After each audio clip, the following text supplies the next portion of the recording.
నమస్కారం అండి. ఇప్పుడు మనం మరొక వృక్షం గురించి చెప్పుకుంటున్నాము.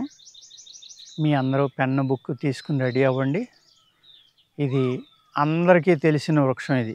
అంటే దీని పేరు వింటారు చాలామంది. దీన్ని చూసారో లేదో తెలీదు గానీ, పేరైతే ఎంతోమందికి తెలుసండి. ఇది తాళి చెట్టు. ఇలా ఉంటుందండి దీని ఆకు. దీన్ని తాళి చెట్టు అంటారు. ఈ తాళికాయ అనేది మీకు ఆల్రెడీ నేను చెప్పగానే చాలామందికి తెలిసి ఉంటుందండి. దేంట్లో వాడతాం మనం దీన్ని? త్రిఫలాల్లో వాడతామండి. ఆయుర్వేదం గురించి ఏమాత్రం చిన్న అవగాహన ఉన్న వాళ్ళకి కూడా త్రిఫలా గురించి బాగా తెలుస్తుంది. ఈ త్రిఫలాలో వాడేది ఫస్ట్ కరక్కాయ, రెండోది తాళికాయ, మూడోది ఉసిరికాయ అండి. ఆ తాళికాయ అనే చెట్టు ఇదండి. తాడికాయ అని రాస్తాడు దేంట్లోని? ఆయుర్వేదంలో. హిందీలో దీన్ని బహిడా అంటారు. ఈ తాళికాయనే హిందీలో బహిడా అంటారు. దీని విత్తనానుకునే గుణాలు డిఫరెంట్ అండి. ఎండిపోయిన కాయ యొక్క తొక్కను మాత్రమే మనం త్రిఫలాల్లో వాడుకుంటాం. ఆ గింజ లోపల ఏదైతే పప్పు ఉందో అది చాలా రుచిగా ఉంటుంది, బాదం పప్పులాగా. ఇక్కడ కర్ణాటక ఫారెస్ట్లో కానీ, మన ఫారెస్ట్లో కానీ, శ్రీశైలం ఇటువంటి ఏరియాల్లో ఎండి రాలిపోయిన కాయల్ని పశువులు బాగా తింటాయండి. మేకలు తింటాయి, పశువులు తింటాయి, అన్నీ తింటాయి. అవి తిన్న తర్వాత ఆ పెండ వేయటం వల్ల ఇది చాలా విస్తృతంగా అడవులన్నీ కూడా కనపడతా ఉంటుంది మనకి. కరక్కాయ తక్కువ మొలుస్తుంది కానండి ఉసిరికాయని. ఈ తాళికాయ అనేది ఎక్కడ చూసినా మీకు ఫారెస్ట్లో విపరీతంగా ఉంటుంది. ఆ పప్పుని మీరు జాగ్రత్తగా తేనెలో గంధం తీయాలండి. రాసుకోండి జాగ్రత్తగా. తేనెలో గంధం తీయాలి. గంధం తీసి కనుక అది కంటికి కనుక పెట్టుకుంటే కొద్దిగా కంటి వ్యాధులు చాలా వరకు తగ్గుతాయండి. చూపు పెరుగుతుంది, దృష్టి పెరుగుతుంది అన్నమాట. కంటి యొక్క చూపు బాగా పెరుగుతుంది. అదేవిధంగా దీని యొక్క తోలుని మనం తొక్క అంటాం కదా, పైన ఒలపు అంటాం మేము ఆయుర్వేదంలో. ఈ ఒలుపుని కంపల్సరీగా బ్రౌన్ కలర్ వచ్చేదాకా వేపించుకోవాలండి. అప్పుడు కానీ ఇది శుద్ధి అవ్వదు. అయిన తర్వాత మాత్రమే దీన్ని మందుగా మనం వాడుకోవాలి. ఇక ఇది సింగిల్ హెర్బ్గా కూడా వాడుకోవచ్చండి. దీంట్లో కొంచెం పంచదార కలిపి ఏదైతే కరక్కాయని అనేక అనుపానాలతోటి కరక్కాయని ఒకటి రసాయంగా ఎలా వాడుకుంటామో, అన్ని ఉపయోగాలు లేకపోయినా కూడా ఇది కూడా శరీర బలానికి కానీ, మ్యాన్ పవర్కి కానీ, వీర్యవృద్ధికి కానీ తాళికాయ కూడా చాలా బాగా పనిచేస్తుందండి. ఇది శుద్ధి చేయకుండా తిన్నారనుకోండి, నడుం కింద ఏ ఏ భాగాలు ఉన్నాయో అంటే మన కిడ్నీలు కానీ, యూరినరీ ట్రాక్ కానీ, యూరినరీ ఆర్గాన్స్ కానీ వీటిల్లో అడ్డుపడటం వల్ల కొన్ని ఇబ్బందులు వస్తాయండి. గమ్ము ఉంటుంది వీటిలో. మీకు అనేక వీడియోల్లో చెప్పాను, మళ్ళీ మళ్ళీ చెప్తున్నా. ఇది ఆయుర్వేదం నేర్చుకోవాలని తపనున్న వాళ్ళ కోసం చెప్పి వీడియోలు కాబట్టి మళ్ళీ మళ్ళీ చెప్పవలసి వస్తుందండి. దీని యొక్క తొక్కని తీసుకుని బ్రౌన్ కలర్ వచ్చేలాగా వేపించకుండా మనం దీన్ని వాడకూడదండి. అదేవిధంగా మనం ఈ తాళికాయ యొక్క గింజ ఏదైతే ఉందో ఆ గింజని పిల్లలు తింటారని చెప్పాను కదండి. ఈ పశువుల్ని మేపుకునే పిల్లలు ఉంటారు అడవిలోని, బయట కొండల మీద, గుట్టల మీద. వాళ్ళు ఈ తాళి చెట్టు కనపడిన వెంటనే చెట్టు కిందకి వెళ్ళి గింజలు ఏరుకుంటారు. పచ్చికాయలు కొన్ని పిట్టలు కూడా తింటాయండి. తినగా గింజలు కింద రాలుతాయి. లేకపోతే కొన్ని కొన్ని చిన్న చిన్న అడవి జంతువులు ఉంటాయి, అవి పై తొక్క తినేసి గింజలు వదిలేస్తాయి. ఆ గింజలను తెచ్చుకుని వీళ్ళు రాళ్ళతోటి కొట్టుకుని ఆ పప్పు తింటూ ఉంటారు. చాలా రుచిగా ఉంటుంది.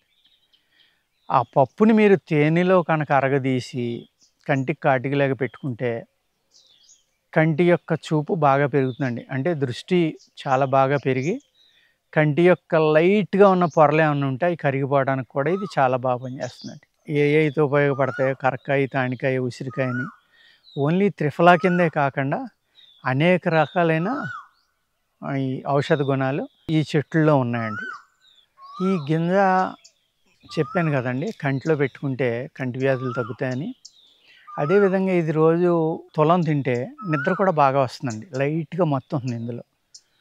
మరీ క్రానిక్గా నిద్ర పట్టిన వాళ్ళకైతే పని చేయకపోవచ్చు, కానీ ఒక మాదిరి ఇబ్బంది ఉన్న వాళ్ళకి, నిద్ర పట్టదు నాకు కొద్దిగా ఇబ్బంది ఉంది అనుకున్న వాళ్ళకి మట్టుకి ఇది బ్రహ్మాండంగా పనిచేస్తుందండి. దీని యొక్క పప్పుని బాదం పప్పులే ఉంటుంది. కొంచెం నేతిలో వేపించుకొని తింటే పైత్యం కూడా చేయదు, చక్కగా నిద్ర పడుతుందండి. అదేవిధంగా ఈ తాళికాయ యొక్క చూర్ణాన్ని వాడడం వల్ల అజీర్తి తగ్గుతుందండి. బలం అజీర్తి తగ్గి ఆకలి చాలా బాగా పెరుగుతుంది. అదేవిధంగా స్టమక్‌లో అంటే పొట్ట వేడి లక్షణం ఉంటుంది కొంతమందికి. పొట్టలో విపరీతమైన వేడి ఉంటుందండి. ఆ వేడిని కూడా చాలా బాగా కంట్రోల్ చేస్తుంది. ఇది దీని లేతాకు, బార్క్ గాని, వేరు తాట గాని ఏది దీని యొక్క చిగుర్లు వచ్చిన కొత్తలో లేతగా ఉంటాయి కదండీ! ఆకులు ముదిరిపోయి దళసరావక ముందర దీని ఆకు దాన్ని పౌడర్ చేసుకొని ఉంచుకుంటే కషాయంగా తాగొచ్చు. అదేవిధంగా దీని యొక్క బార్క్ అంటే తాట తోలు అంటాం కదా మనం, చెట్టు తోలు గాని, వేరు తోలు గాని తీసుకుని జాగ్రత్తగా శుభ్రం చేసుకుని, దాన్ని ఎండలో ఆరబెట్టుకుని చిన్న ముక్కలుగా కొట్టుకుని చూర్ణంగా వాడుకోవచ్చు. అదే ముక్కల్ని కచ్చా పచ్చాగా కొట్టుకుని కషాయంగా వాడొచ్చండి. ఈ కషాయం తాగటం వల్ల అజీర్ణం ఏదైతే ఉందో అది తగ్గిపోతుందండి. అదేవిధంగా ఈ ఈ 3 రకాలు ఏది వాడినా కూడా కంటి వ్యాధులు లోపలికి తీసుకున్నా కూడా తగ్గడానికి అవకాశం ఉందండి. కంటి వ్యాధుల్ని తగ్గించడంలో చాలా బాగా పనిచేస్తుంది. అదేవిధంగా స్త్రీలకి చాలా ఇష్టమైంది ఏంటంటే జుట్టు కాబట్టి, ఆ జుట్టు పెరగడానికి కూడా ఇది చాలా బాగా పనిచేస్తుందండి. దీని యొక్క లేతాకు కషాయం గానీ, పేస్ట్ గానీ, లేతే దీని బార్క్ గానీ, దీని యొక్క వేరుతాట గానీ మనం పేస్ట్‌గా చేసుకుని, అయితే మనం ఆయిల్స్ చేస్తున్నామో హెయిర్ ఆయిల్స్‌లో వాటిలో దీన్ని కూడా ఒక మూలికగా వాడుకోవచ్చండి. వాడుకోవడం వల్ల ఏమవుతుందంటే, మీ జుట్టు చాలా బాగా పెరుగుతుంది. దీని చెట్టు తాట తీసినప్పుడు గానీ, నరుకు పెట్టినప్పుడు గానీ జిగురు వస్తుందండి దీనికి. ఈ చెట్టుకి జిగురు కూడా వస్తుంది. అదేవిధంగా ఇప్పుడు దీని సైడ్ ఎఫెక్ట్‌లు కొన్ని చెప్పాను కదండీ! నడుము కింద ఉన్న అవయవాలకు కొంచెం ఇబ్బంది పెడుతుందని. దానికి విరుగుడు ఏంటంటే పంచదారండి. ఈ చూర్ణాన్ని పంచదారంతోటి తీసుకుంటే మనకు ఆ సైడ్ ఎఫెక్ట్‌లన్నీ లేకుండా చాలా బాగా పనిచేస్తుందండి. అదేవిధంగా దీని నుంచి జిగురు వస్తుందన్నాను కదండీ! ఆ జిగురు కొవ్వొత్తి లక్షణాలుంటాయి దీనికి. ఆ జిగురుని జాగ్రత్తగా తీసుకొని ఒక ఒత్తేసి కనుక మనం దేంట్లో అయినా పోసి వెలిగిస్తే కొవ్వొత్తి ఎలా వెలుగుతుందండి? ఆ విధంగా వెలుగుతుంది. అంటే అన్ని రకాలుగాని ఇది మెడిసినల్ ఉపయోగం అవనివ్వండి, ఇంకో రకమైన ఉపయోగం అవనివ్వండి, ఏదో రకంగా ఇది కంపల్సరీగా మనకి పనిచేస్తుందండి. అదేవిధంగా పొట్టలో పేరుకుపోయిన మలం ఏదైతే ఉందో, ఆ మలాన్ని తీసేసే శక్తి కూడా దీంట్లోని కరక్కాయలోనే ఉంది కాబట్టే, ఆ పేరుకుపోయినయి అన్నీ పోయి పొట్టలో ఉన్న విషాలన్నీ తగ్గిపోవటం కోసం దీన్ని త్రిఫలాలో వాడతారండి. ఇది సరిపడి తీసుకుంటే విరోచనం అవుతుందండి. త్రిఫలా తీసుకుంటే మనం.